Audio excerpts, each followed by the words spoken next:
So this is what we call the Bandura. It's like a Kobza, but we have many more treble strings. You can play, a full melody, not just 6 or 8 tones we have. How many do we have? 1, 2, 3, 4, 5, 6, 7, 8, 9, 10, 11, 12. Do you tune that a specific way, or is it flexible? Can you do different tunings? The Kobzars would do different tunings. They'd have a whole slew of them. Okay. Usually they would have something kind of a raised fourth. Usually minor, but also major. A combination of major and minor. Depending on the piece that you're playing. Depending on the piece. I don't usually change too much because it's... you kind of get used to playing in different tunings. So whatever tuning you have, or if you have a favorite tuner, you kind of play everything in that tuning, and you get used to that. And I think the Kobzars would have done that too.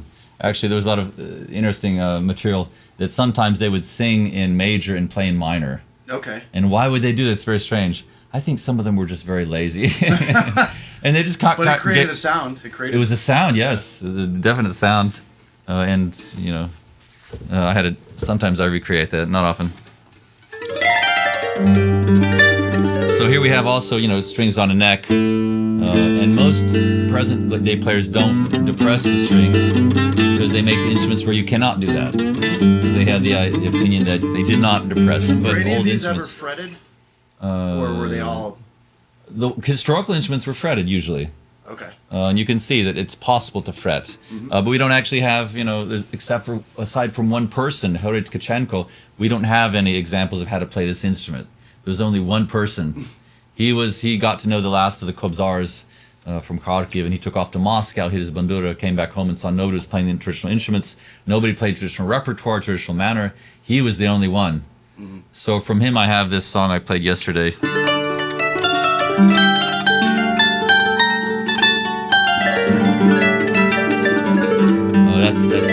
So now we know not just we actually have some melodies how the Kobzars would sing on these wax cylinders, but the banduras were too quiet for the Edison. Yeah, so you had mentioned that the interesting thing about the wax cylinder history. I'm kind of hip to that, and the first recording. Yeah, the first recording. Technology. So a lot of that old stuff. That's what you have as a reference point for this particular. Yes, but on the wax cylinders, it's usually only the vocal.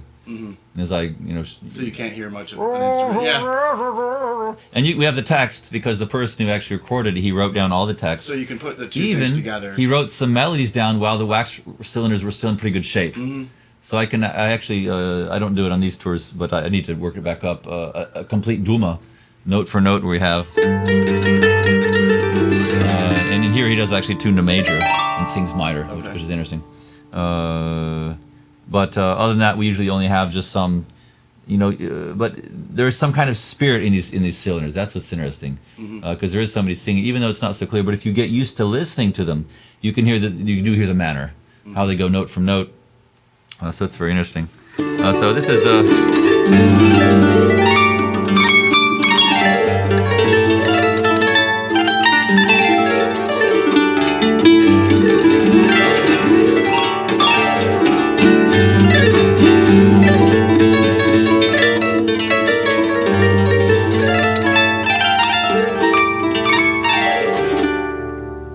this is another epic song, specifically about Easter, but also dealing with the Cossacks.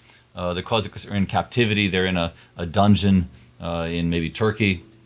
Ottoman Empire, they had some kind of Turkish raid. They lost. They're rotting in the dungeon. And this other Ukrainian who is in there, a girl, Marusia Bohuslavka, she's also been captured in a Turkish raid of Ukraine.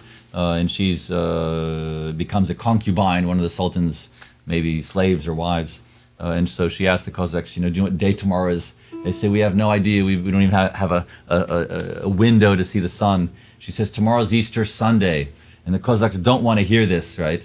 Why? Because they're not celebrating Easter. They're not very happy, rotting in a dungeon, because they're freedom fighters. They want to go back home and fight for Ukraine. So she says, I didn't come here to torment you or to mock you, but to save you. I will steal the key when the Sultan goes to the mosque, and I'll let you out. You can make it home and fight you for Ukraine again. But the Cossacks ask her, are you going to come with us? And she says, no. Ask my family not to raise a ransom for my head. I've become accustomed to life in the diaspora. Not just diaspora. There's kind of a charge, I say, for a lot of people here have been refugees like my grandparents. And I say, would you like to go home? I did it. Maybe somebody else can do it. And actually, the two volunteers who worked on these projects, both Michael and Emily, they're candidates for repatriation. They're very interested and they want to help Ukraine. And me too. I mean, I could have lived here in America. It's very nice, fantastic folks and fantastic microphones and studios and everything. But Ukraine does need a lot of help. And with the work that I do is turned out to be pretty much needed too. Excellent. So this is the Duma about Marusia Bohuslavka.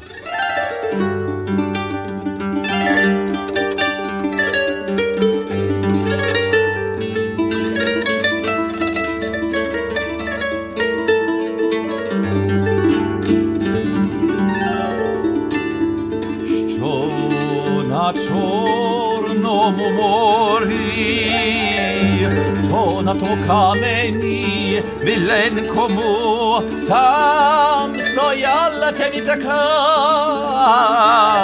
кам'яна. Там стояла темниця кам'яна, в темниці пробувало 700 бідних козаків. Там неволі пробувало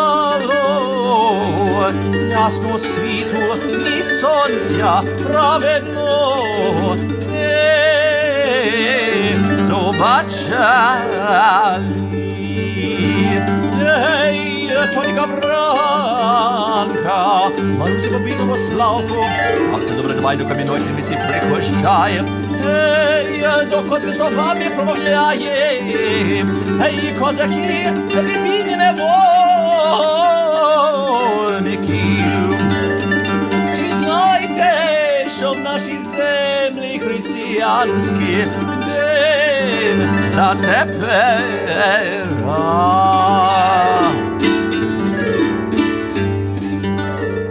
Ей, то як те кузи зажували, тільки бранку Марусю Bohuslavku в речах пізнавали. Кайданами забращали, словами промовляли, сльозами омивали. Дівка бранка Маруся Bohuslavku, о, чому ми знаєм, що в нашій землі християнський день за тепера. Вже ми 30 літ тяжкі турецькі каторзі пробуваєм, та Божу світу ні сонця праведного не побачали.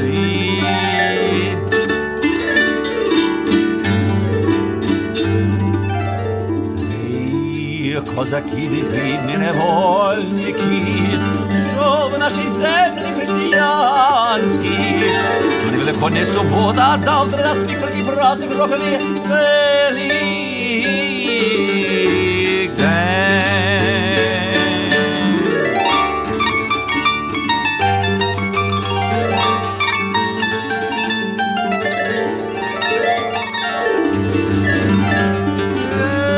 Ей, то як та якусь зажували, угору руки піднімали, кайданами забращали. Дівка бранка Bohuslavku кляли, прогнали. Гей, гей, гей, дівка бранка, вода від щастя долі не зазнала. Що ти нам той час всю правду посказала?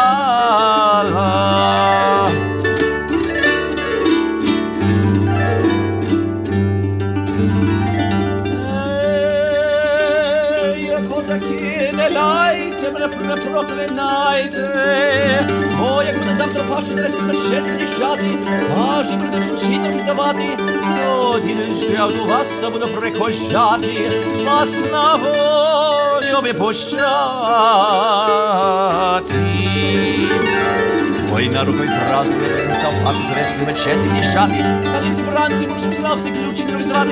Гей, тобі бранка, добре рвай до кам'яної темниці приходжає, залізне замки вмикає, та усіх козаків на волю випущати. І ще й словами промовляє. Ей, козаки, панове,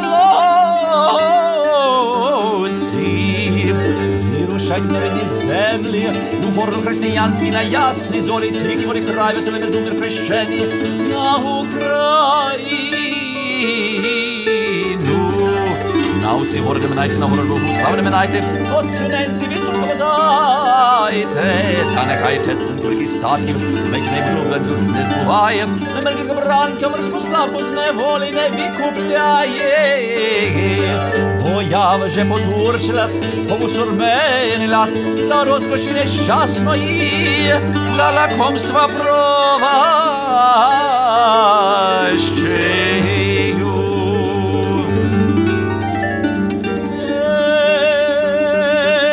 Візово нас, Боже, з тяжкої московської неволі, на ясній зорі, на тихій воді, у край веселий між мир хрещені, на Україну, от нині і до віка, даруй, Боже, нам многі літа.